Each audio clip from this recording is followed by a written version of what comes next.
Bienvenidos a este Cara y Sello. Colombia celebra el primer año de entrada en vigencia del Tratado de Libre Comercio con Estados Unidos.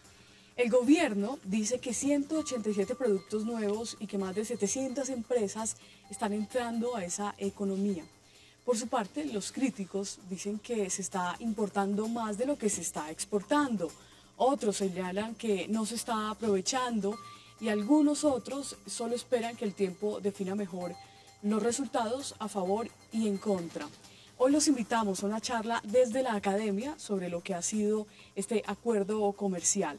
Les presento a nuestro invitado de hoy, Andrés Castro, director del programa de negocios internacionales de la Universidad del Rosario, a quien agradecemos, por supuesto. Profesor, ¿cómo está? Bienvenido. Bien, muchas gracias, Gina, por la invitación, muy amables nuevamente a compartir este espacio interesante para debatir sobre un tema tan importante como el TLC. Precisamente hablábamos hace un año, ¿no? Exactamente. Un año. Y había muchísima expectativa con este acuerdo, esta entrada en vigencia de este acuerdo comercial. Mucho de eso tal vez se ha quedado como allí rezagado, tanta expectativa se quedó como en veremos. Pues mira, yo creo que en este punto, a este primer año de funcionamiento de un tratado tan importante con la primera economía del mundo, creo que es importante resaltar específicamente lo que esperábamos en un periodo tan corto como un año. Y digamos que hasta ahora lo que se está mostrando y según lo que la estadística está diciendo es que específicamente el TLC ha tenido un beneficio importante más hacia el lado de Estados Unidos que hacia el lado de Colombia. A pesar de que nosotros estadísticamente sí hemos crecido en exportaciones, hemos mostrado un crecimiento, realmente no ha sido sostenido comparativamente hablando con años anteriores. En periodos de hace 3 años hacia acá, nuestro crecimiento venía en un sostenimiento más o menos de alrededor del 50, 60 y el último año 48%, y precisamente el año de entrada en vigencia del TLC, ese porcentaje solamente alcanzó el 6.85%. Entonces, específicamente frente a eso uno dice, bueno, esperaría que de pronto el mercado colombiano aprovechara más las oportunidades del mercado de Estados Unidos, dado que precisamente en el primer año de funcionamiento, es decir, a partir del 15 de mayo del año pasado, se había logrado hacer una importante liberalización de productos colombianos que entraban con 0% de arancel al mercado de los Estados Unidos, lo cual finalmente da una ventaja de precio para los productos que quisieran entrar, específicamente bienes de la canasta básica, algunos productos semielaborados y otros que se definieron en la primera canasta de desgravación que tenían oportunidades importantes en ese mercado. Pero la realidad es que específicamente a este primer año la tendencia sigue siendo a la exportación básicamente de commodities y donde el 72% de estas exportaciones que van con destino a este mercado en este primer año de funcionamiento se ha concentrado básicamente en productos derivados del petróleo, aceites minerales, lo que tiene que ver con el carbón, el oro, las esmeraldas, y en ese sentido muy poco porcentaje se ha visto reflejado en otros productos. Obviamente seguimos exportando el mismo nivel de flores, obviamente sigue impactando fuertemente el mercado del café en Estados Unidos, pero no hay que creerse de pronto de que solo la ventaja del commodity es el que va a dar la importancia para un mercado tan interesante como el de Estados Unidos. Seguimos penetrando, como lo decía hace un año, en los principales 4 estados donde hay la mayor concentración de población latina, que es específicamente el estado de California, el estado de Texas, que es nuestro primer demandante, está también el estado de la Florida, el estado de Nueva York, New Jersey, pero realmente los otros estados están inhóspitos. No se ha buscado más allá a fondo específicamente qué otras oportunidades hay para los productos colombianos, y en esa concentración de exportaciones que uno miraría sobre esa demanda de productos colombianos en el mercado de Estados Unidos, lo que alcanza uno a apreciar en una primera línea es que el primer rubro de demanda de esos principales estados que consideraríamos potenciales por ser de origen latino en su mayoría, una gran concentración de población hispana, realmente no son los productos colombianos, digamos por decirlo así, que no sean commodities, sino quien ocupa el primer rubro son específicamente los productos derivados del petróleo, aceites minerales, carbón, ferroníquel y demás, que están ocupando los primeros renglones de las exportaciones. Solo el estado de Texas concentra alrededor del 90% de su producto, es específicamente eso. productos derivados del petróleo. El 10% restante, sumémosle café, sumémosle flores, algunos bienes semielaborados, que alcanzan unas sumas mayores alrededor de los 10-20 millones de dólares. Entonces, eso para un año de funcionamiento uno esperaría un mayor incremento, un mayor impulso por parte del gobierno en el sentido de favorecer este crecimiento hacia la exportación, pero realmente yo sí considero que a este nivel el producto que considerábamos potencial en el mercado de Estados Unidos todavía no lo estamos impulsando. ¿Pero un año es suficiente, digamos, para ver unos mejores resultados? Yo creo que no. Yo creo que no. En este punto era importante hacer el análisis a un año del funcionamiento para mirar cuáles deben ser como las estrategias del gobierno para comenzar a potencializar aquellos sectores que tienen toda una oportunidad muy importante en el mercado de Estados Unidos. Es increíble que nuestro quinto rubro de exportación con destino al mercado de los Estados Unidos sean las frutas frescas y seguimos pensando en la fruta fresca. Es decir, o sea, ahí el tema es que el mercado sigue demandando productos, pero no es la base de la materia prima, sino el producto con el valor agregado. Es decir, ya no exportemos mañana frutas, ¿por qué no trabajar sobre pulpas? ¿Por qué no trabajar sobre jugos? ¿Por qué no trabajar sobre mermeladas? Que tienen un impacto más importante en el mercado de Estados Unidos y que con seguridad tienen un factor de entrada muy importante, porque si nos vamos específicamente por las condiciones de salud que están buscando los americanos, quieren productos con ese valor que tienen las frutas tropicales, ese plus que tenemos por estar ubicados en donde estamos ubicados geográficamente, que tiene esa biodiversidad y que tiene esa característica de exportar frutas de diferentes tipos. Y creo que a este punto todavía no lo hemos explotado. Seguimos obviamente impulsando el desarrollo de la agroindustria, siendo considerado como uno de los aportes fundamentales del Ministerio de Comercio en el desarrollo de los programas de transformación productiva, que hoy precisamente era impulsar aquellos sectores que consideramos de clase mundial, que tenían todo un potencial para el mercado internacional, que podíamos exportar hacia el mercado, pero todavía seguimos rezagados en ese proceso. A este año de balance, yo creo que es el momento justo para tomar acciones específicamente frente al aprovechamiento de este Tratado de Libre Comercio. Hay que comenzar a diversificar las exportaciones. Nosotros hemos tratado de adelantar desde la misma universidad y la Facultad de Administración, tratar de analizar cuál ha sido el impacto de este Tratado de Libre Comercio para Colombia, para darle oportunidades precisamente a los empresarios y decirle, ojo, el tema es diversificar su oferta exportable, el tema es darle valor agregado a su producto, el tema es darlo a conocer en el mercado internacional. Los mecanismos de promoción y apoyo que tiene el gobierno, tal y como lo es ProExport, es un mecanismo de entrada, pero mucho más allá también están los estudios que se pueden hacer desde acá y que se pueden corroborar en visitas hacia misiones comerciales, participación en ferias internacionales, sobre todo en Estados Unidos, en los principales estados donde sabemos que tenemos una potencialidad, pero con la visión siempre de diversificar hacia otros estados donde aún todavía no hemos llegado a penetrar, pensando que el cliente realmente final no es el latino o el colombiano que vive en los Estados Unidos que compra el producto colombiano, sino el otro mercado que aún no se ha conocido y que es importante por desarrollar, que es específicamente el mercado mismo norteamericano, digamos, por decirlo así, el norteamericano que tiene interés por comprar productos colombianos. ¿Qué cree que nos está faltando? Porque hace mucho tiempo venimos hablando de diversificar las exportaciones, de no vivir de esa exportación de la materia prima, pero es decir, no vemos que avancemos allí. ¿Qué pasa? Yo creo que eso es una de las preguntas más interesantes, porque desde hace tiempo, y por no decir desde el año 91, la estrategia del gobierno a través de su proceso de apertura económica se entendió que la idea era insertar la economía en un marco de globalización vinculado con otras economías del mundo. Y lo que en el fondo se puede apreciar es que específicamente nos quedamos rezagados a vivir sobre la industria nacional, a vivir sobre el mercado nacional, pero nunca pensar hacia afuera, nunca buscar estrategias de internacionalización. Por eso cuando estos tratados de libre comercio que se nos vienen y el que se nos está dando con Estados Unidos, cada vez uno lo que nota es que el que está afuera es el que ve la oportunidad en Colombia, pero no el que está en Colombia ve la oportunidad afuera. Solo por un caso particular, haciendo como un símil con lo que nos pasaría con Estados Unidos, es precisamente lo que nos pasó con el TLC entre Colombia y Chile. Cada vez es mayor la visión que tienen los empresarios chilenos en Colombia que el colombiano metido haciendo negocios en Chile, y son muy pocas las empresas que realmente están tomando ventaja de ese mercado. Chile también tiene firmado un tratado de libre comercio con Estados Unidos y sin embargo ellos dicen, a pesar de que lo tenemos firmado, nuestro mercado objetivo no es Estados Unidos, nuestro mercado objetivo es el mercado asiático y por eso tienen un TLC con Japón, por eso tienen un TLC con la economía más importante de Asia como lo es China y no se ven afectados porque se han considerado a China como un proveedor de materias primas más que un receptor de materia prima y saben que a través de lo que reciban de los chinos pueden generar también valor agregado. Se han especializado en sectores de la economía que aquí todavía no hemos escogido esos sectores.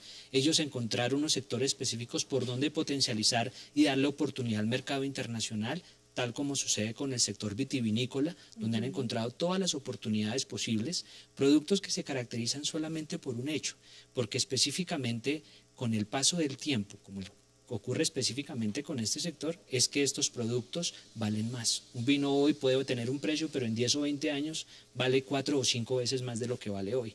Y han entendido también ese valor agregado, transformación de materias primas. Hoy el problema es que nosotros seguimos considerando a Estados Unidos como un socio, pero como un socio en el cual yo le mando materia prima, pero específicamente recibo productos transformados de ellos, con valor agregado. Solo para volver al caso, empresas como Starbucks Coffee, que demanda café colombiano, termina poniendo su logo y su sello en un producto que dice Starbucks Coffee 100% café colombiano. ¿Y dónde quedó Juan Valdés? ¿Y dónde quedó el empresario colombiano que también se dedica a exportar café? Ahí es donde están las limitantes. Ese paso al valor agregado es el que todavía nos está faltando. Nos está faltando. Permítame hacer una pequeña pausa, profesor, y venimos a hablar de más reflexiones en torno a este primer año en vigencia del TLC con Estados Unidos. Más allí también posibles soluciones, quienes de verdad lo están aprovechando y qué hacer los otros que no. Eso va a ser después de comerciales. Los invitamos a ustedes a una breve pausa. En segundo regresamos.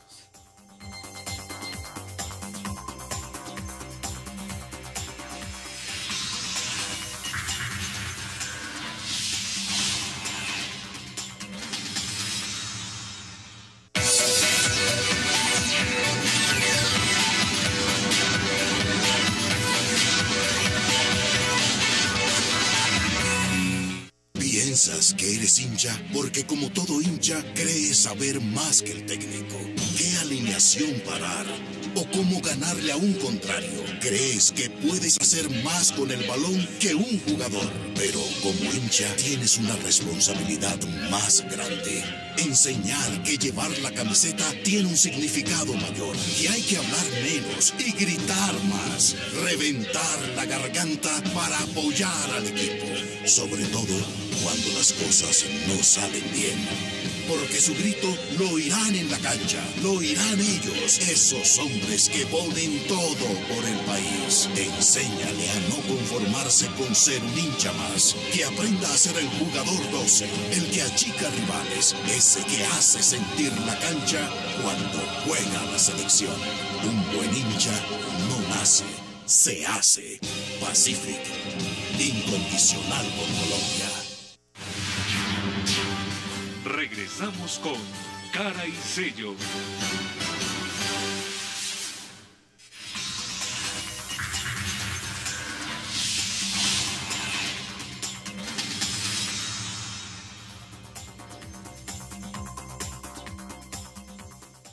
Continuamos en este Cara y Sello. Hoy algunas reflexiones en torno al primer año en vigencia del Tratado de Libre Comercio entre Colombia y Estados Unidos. Estamos teniendo una charla con Andrés Castro. Él es director del Programa de Negocios Internacionales de la Universidad del Rosario. Y seguimos con más reflexiones y nos contaba el caso de Chile, profesor, que ellos se enfocaron, bueno, en los vinos. Nosotros acá nos ha faltado eso, enfocarnos en unos muy pocos sectores que podamos explotar y no como apuntarle a todo y a la vez a nada, tal vez. Sí, mira, yo creo que ahí también es interesante hablar de que Chile, a pesar también de ser un proveedor importante de commodities, como es el caso básicamente de la explotación de cobre, ellos han encontrado que el cobre como commodity es un factor fundamental, pero adicionalmente han encontrado otras industrias en las cuales pueden generar clúster o pueden generar procesos de asociación en los cuales integran toda su cadena de valor. En el caso particularmente de Colombia, nosotros no podríamos hablar de clúster porque no los tenemos. Realmente lo que tenemos son grandes conglomerados empresariales focalizados en ciertas regiones del país que de alguna manera tampoco facilitan la integración en la producción de bienes terminados. Por ejemplo, el caso de las confecciones. Nosotros tenemos una concentración importante de textiles en Bogotá, pero nuestra confección buena está en Medellín. Entonces, al tratar de enlazar esos eslabones de producción, los costos logísticos que están inmersos en ese proceso de operación, en muchos casos hacen que el costo final del producto termine siendo más costoso que realmente el mismo proceso de producción. Y en ese sentido es una ventaja que ha notado claramente Estados Unidos en un país como Colombia, cuando reconoce que tenemos una mano de obra altamente calificada en confección, pero saben que el hecho no es que nosotros generemos el producto, sino simplemente hagamos un proceso de tercerización en Colombia. Y entonces lo que hacemos es recibir una gran cantidad de materia prima de Estados Unidos, confeccionar la prenda aquí en Colombia y devolvérsela nuevamente a Estados Unidos para que ellos etiqueten, marquen su producto y nos lo devuelvan casi 600 o 700% por encima del precio vendido. Entonces dice uno, ¿dónde quedó el valor agregado? ¿Hay generación de empleo? Sí, pero no al costo esperado. ¿Hay una generación de mano de obra que se pueda calificar? Sí, pero no con valor agregado porque no hay un nombre sobre la marca que se hace aquí en el país. Entonces, digamos que esos procesos de transformación tienen que ir un poco más allá. Siempre se ha pensado que el tema de la confección debe moverse específicamente del ejercicio de la maquila, del proceso de tercerización de procesos, a un poco más de darle valor agregado a ese producto. ¿Por qué no ofrecer el diseño? ¿Por qué nosotros no poner la tela? ¿Por qué nosotros no mandar de una vez con sello listo y exportarlo al mercado de los Estados Unidos? Decir específicamente movernos del paquete completo a lo que tiene que ver con el private label, que es lo que demandan muchos mercados internacionales, donde ellos ponen simplemente el requerimiento y nosotros lo producimos. Y por no ir más allá, si habláramos, por ejemplo, del caso particularmente de servicios, se disparó el boom de los call centers y los contact centers en Colombia, resultado también de las oportunidades que vemos con los mercados internacionales. Estados Unidos ha sido claro en la firma de este Tratado de Libre Comercio en dar unos beneficios importantes a Colombia en términos de abrirle oportunidades a los productos colombianos. Pero si volvemos en etapas anteriores, con lo que veníamos de nuestro acuerdo unilateral, realmente las exportaciones, más allá de lo que veníamos exportando en el programa anterior, hoy actualmente con el acuerdo bilateral no se ha diversificado. Las oportunidades todavía están quietas, aún falta más promoción en otros estados que no son reconocidos los productos colombianos y creo que en ese punto, si el tema es especializarse en algunos sectores de la economía, debe ser en aquellos que se considera que son competitivos para llegar al mercado internacional. Considero que el sector de textiles y confecciones, y es lo que nos está mostrando la estadística, son mercados muy interesantes para Estados Unidos. El sector específicamente del cuero y la marroquinería son muy apetecidas también por el mercado de los Estados Unidos. Las frutas frescas obviamente lo demandan, pero pienso que el movimiento debe ser hacia el producto transformado o elaborado. Claro, obviamente, ¿cuál es el problema? Que en la medida en que Estados Unidos reduce toda esa cantidad de barreras arancelarias, esa cantidad de aranceles que se le pueden sumar al producto, esos porcentajes que están sumados al producto final, eso no implica que no me va a eliminar la barrera técnica. Y es ahí donde encontramos nuestro primer punto de cierre, donde efectivamente no podemos llegar al mercado de los Estados Unidos. ¿Qué debilidades se encuentran allí? Mira, una entidad tan importante como la FDA, que es específicamente la que me permite a mí la entrada de productos, por ejemplo, alimenticios al mercado de los Estados Unidos, me dice, el producto debe cumplir estos requerimientos. Mientras el producto no lo cumpla, no puede acceder. Tiene el 0% de arancel, pero mientras no se cumpla esta barrera técnica, el producto no tiene la posibilidad de entrar al mercado de Estados Unidos. Entonces me devuelvo en la cadena y le digo al empresario, oiga, hay que trabajar sobre un proceso de mejora en la forma en cómo desarrollamos las cosas. Pero resulta que ya obviamente en muchos de los casos el empresario dice, no, pero yo he venido haciendo esto siempre así porque voy a cambiar mi forma de hacer las cosas y ahí viene la primera barrera mental. El problema no es solo del lado del gobierno, yo considero que el tema también es de este lado donde todavía no estamos interesados en entrar al mercado internacional. Queremos seguir la consolidación de un mercado muy local donde sabemos que en la localidad tenemos todas las oportunidades, pero en la medida en que estos tratados de libre comercio sigan avanzando, mayor va a ser la inversión extranjera directa que llega al país, con posicionamiento de empresas multinacionales que tienen muy buenas oportunidades en el mercado internacional y que claramente encuentran en Colombia un punto atractivo de entrada. El último informe precisamente que saca el Ministerio sobre temas de inversión extranjera directa es que cada vez hay mayor capital inversionista entrando al país con el fin de adquirir o empresas colombianas o de montar sus propias oficinas para operar en nuestro mercado. porque nuestro mercado de consumo masivo se volvió un mercado muy atractivo para los entes internacionales o para las grandes empresas multinacionales. Y ahí es donde nos estamos quedando rezagados. Si uno hablara de nuestras empresas multinacionales, uno hablaría de que apenas un porcentaje muy bajo, menos del 25-30%, estamos hablando siguen con capital nacional. El resto está sostenida con capital extranjero. Entonces dice, ¿cuál es la potencialidad entonces que tenemos de la empresa nacional realmente para que salga? Y si eso lo hablamos a la gran empresa, ¿qué está pasando entonces con la pequeña y mediana, que es específicamente la más vulnerable frente a este tratado? Porque pero ahora son las que podría más decir, oportunidades. profesor, ¿no podría decir que a la fecha parte de este TLC ha destruido producción nacional? No. No. Yo creo que en este punto no. Hay sectores que en este momento pueden tener algún impacto, resultado de este tratado de libre comercio, pero sobre todo el tema no se ve en los bienes manufacturados o semielaborados, sino se ve sobre el tema de las materias primas. Específicamente algunos productos agrícolas que son muy sensibles al tema del manejo de precios con respecto a estos tratados de libre comercio donde se reducen esas barreras arancelarias y tiene un precio más competitivo la importación que el mismo valor de la producción nacional, y lo hemos visto pues precisamente en algunos sectores interesantes e importantes para la economía, como fue hace poco el sector de la papa, que precisamente una de sus críticas fue el tema del manejo del precio que se le daba de su bulto aquí, cuál sería el apoyo que esperaría recibir del gobierno.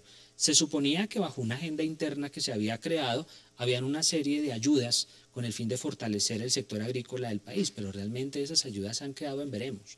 Y el problema es que si el sector agrícola es el más vulnerable, podemos decir que realmente no es nuestro único sustento en el mercado internacional. La agricultura sí es importante para nuestro país, pero no el rubro más importante en términos del aporte a la economía o al desarrollo nacional. El tema está en la producción que viene detrás de ese proceso agrícola. El tema de moverse a los siguientes niveles, que es donde adolecemos prácticamente de esa industria, y realmente no se ha potencializado para llegar a un mercado tan interesante como el de los Estados Unidos. Una empresa en este momento que diga, bueno, ya pasó el primer año, no lo he aprovechado, pero quiero aprovecharlo, ¿qué tiene que hacer? Yo creo que en este punto lo importante es comenzar a reconocer cuáles son las bondades del TLC para ese producto, en qué canasta se encuentra cobijado. Si yo ya sé que mi producto está, por ejemplo, en la canasta que entró inmediatamente, se puso en vigencia el Tratado de Libre Comercio con Estados Unidos, ahí es donde tengo que comenzar a buscar oportunidades en el mercado.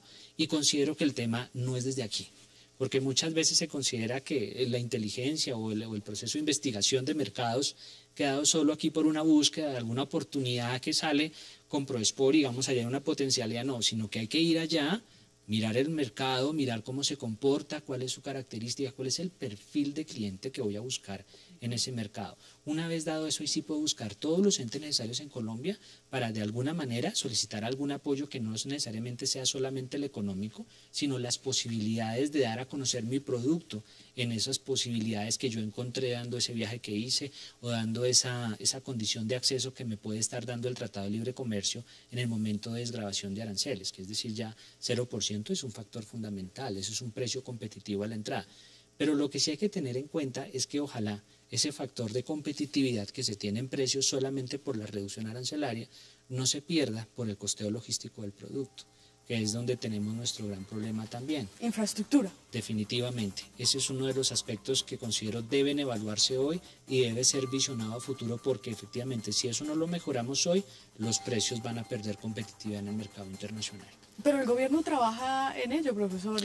Hay una agenda interna, hay un mapa de un desarrollo que debe ser enfocado en temas de desarrollo de infraestructura, inversión en mecanismos de transporte más eficiente hacia los puertos, pero efectivamente estamos desenfocados en a dónde queremos llegar, porque seguimos específicamente penetrando los mismos puntos de entrada en Estados Unidos. Que son los 4 que ya nos contaba al inicio de este programa. Pues, profesor, muchas gracias por estas reflexiones de este primer año de entrada en vigencia al TLC con Estados Unidos. Le agradecemos mucho este panorama de lo que es desde la academia este acuerdo comercial. Un placer. Muchas gracias, Gina, muy amable. Hasta luego, muchas gracias. Nos encontramos en una próxima oportunidad. Somos Cara y Sello de Cable Noticias.